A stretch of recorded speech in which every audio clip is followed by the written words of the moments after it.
How can we possibly create a healthy new earth if we aren't even self-directed currently? On this unhealthy earth, by the end of this video, you have a better understanding of the importance of being self-directed for the new earth.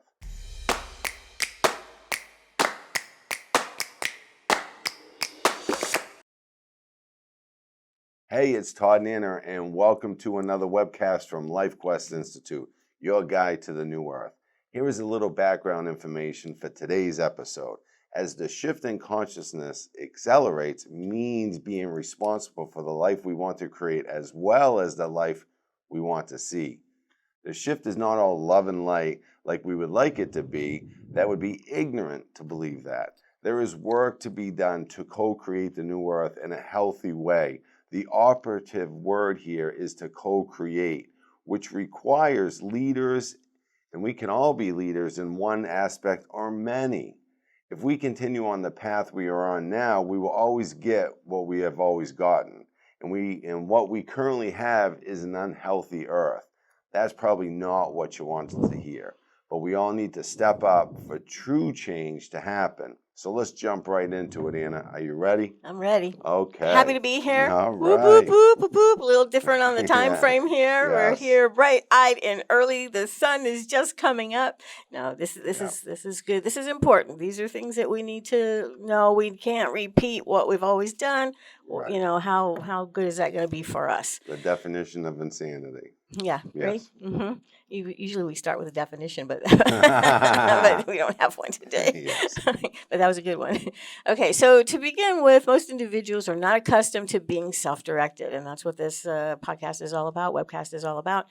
And there are many reasons why that this is so, but most don't take the opportunities. They just don't take a risk. They don't leap out there. They don't. It's kind No of faith. well, that too, and they just kind of sit back and wait for things to come to them, or just kind of don't get excited about life and creating things.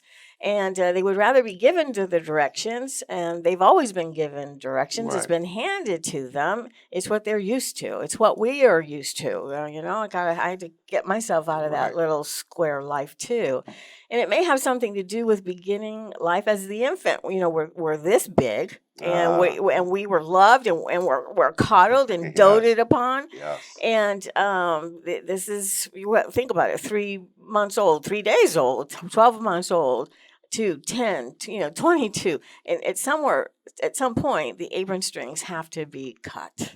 Right. They got to the get umbilical cut. cord. Yes. And so if you don't cut it, not the umbilical cord, Right. the apron string of being directed and coddled, and, yes. and there is that umbilical cord, but Right. that's not the cord. Right. The apron string we got to kind of, Mom, cut the apron string. Let the little birdies fly. They've got a life to create. They've got a God-given gift and talent to pursue and a purpose, and so we got to cut it so that they can go out into the world, make their mistakes, grow with their mistakes, and thrive and create the new earth. While they're on their life's quest. Yeah, definitely. Yeah. That's what this is all about, life's quest. Right. So what do we learn? We don't learn much. We learn we are comfortable with structure in our lives. We are comfortable and safe if we are told what to do and how to do it. Being a risk taker doesn't come into the picture for many. It's too scary. They don't have to be creative. They don't have to be imaginative. They don't have to structure themselves. The structure will be provided for them, and that makes them comfortable. They don't have to think. Being out of that comfort zone is not something of interest. So this is out of comfort zone.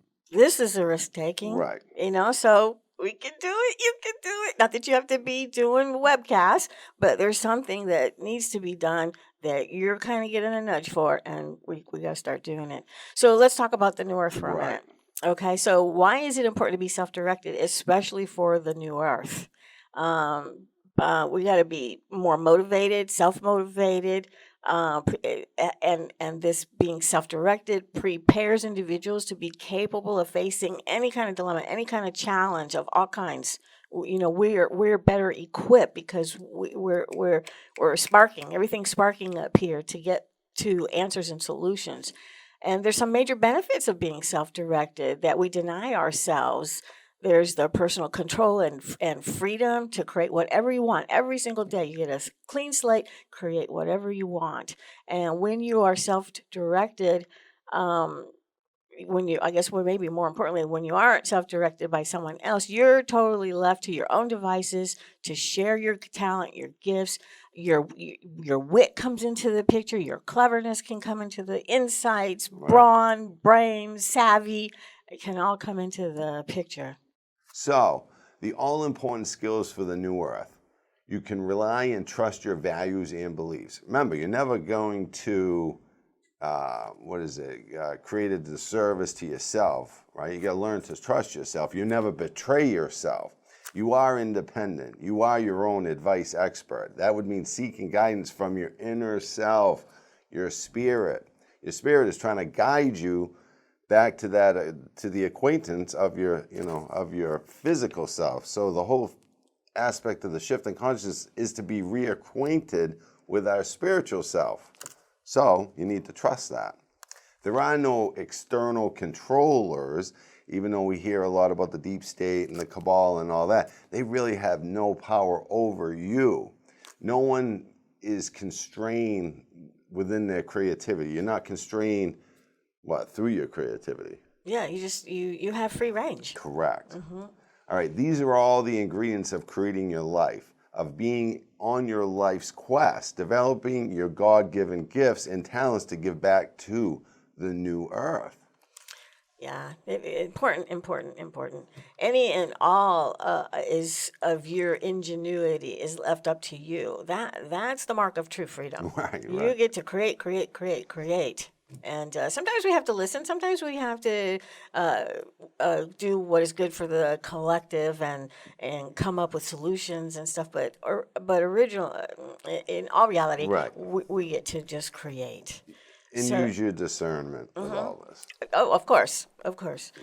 So there's a leap of faith that has to happen here. Okay, so how do you take that leap of faith? Well, you can be prepared to be okay with failure as a start. Right. And that's hard.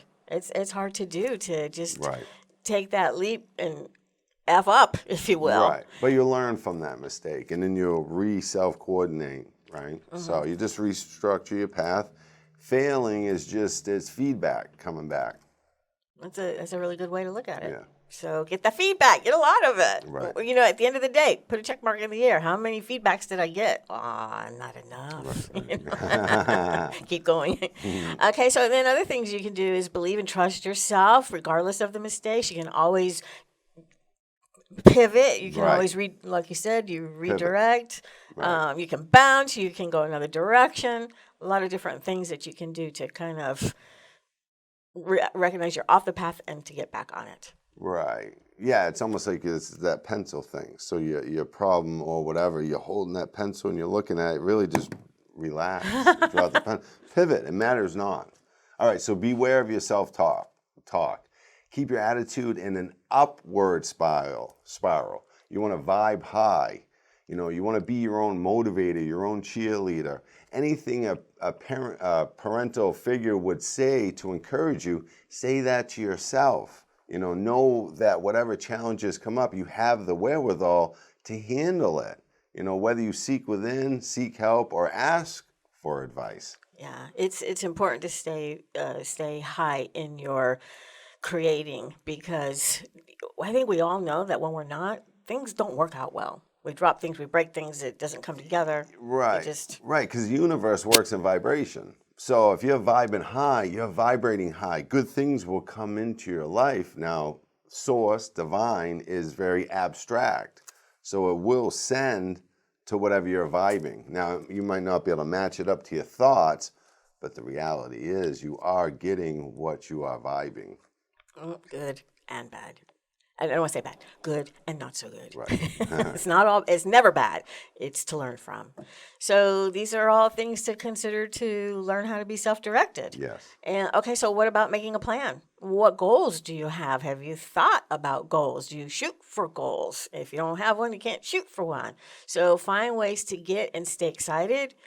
Enthusiasm will be your greatest asset. Don't be afraid of the challenges that kind of come up from behind you, on the Right. side of you, or right smack in front of you. Don't be afraid of the challenges. Step into the challenge even, Right. and know that something on the other side of that challenge is going to be a good thing. Right. And have a balance of goals.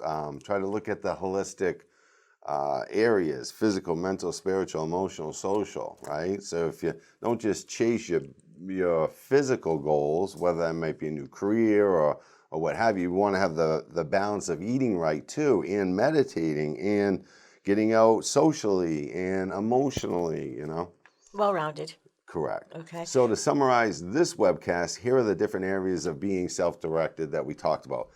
Being a risk taker, benefits of being self-directed, developing God-given talents in your gifts, taking leaps of faith, like Anna was saying, vibe high, and make a plan. Make a plan, create systems, strategies, Yes. and have fun with it. Have fun with it. No, Right. you won't, and quite frankly, you won't see it as a task or a chore, because it will be fun, because it's what tickles you. It's your creativity. Right. So okay, so let's talk about the other podcast that we did, to be your authority. To be your own authority. Yeah, it's something that could go very hand in hand. I think I'm jumping the gun right here a little bit, but you also might want to listen to this particular webcast again. Grab that notebook that Todd keeps talking about. Get that notebook, start filling it in, and let me fold my. Can I use your book for a minute? Yeah. So on your spiral notebook, hopefully, put the title and points, and then later you can even add to it, but it's all on one full sheet instead of one full sheet. Open the notebook up, fill it up. Right. Just grow with it. Thanks, that was great, because my paper won't do that. All right, so if you're seeing this video and you're not part of our private Facebook group, then you should check out our tribe. We have over 26,000 plus awakened individuals getting together and growing themselves over in our Facebook Awaken to the Shift group. We encourage you to connect with many like-minded individuals. Chances are many of your friends and family could use some direction on how to cope with the life challenges they are experiencing too. So be sure to share our webcast with them. If you find this webcast to be valuable, then you will also enjoy our webcast on, as Anna was saying, how to be your own authority, which is necessary for ascension. Okay, Anna, any last words? Yes, always. My favorite. Create a great day.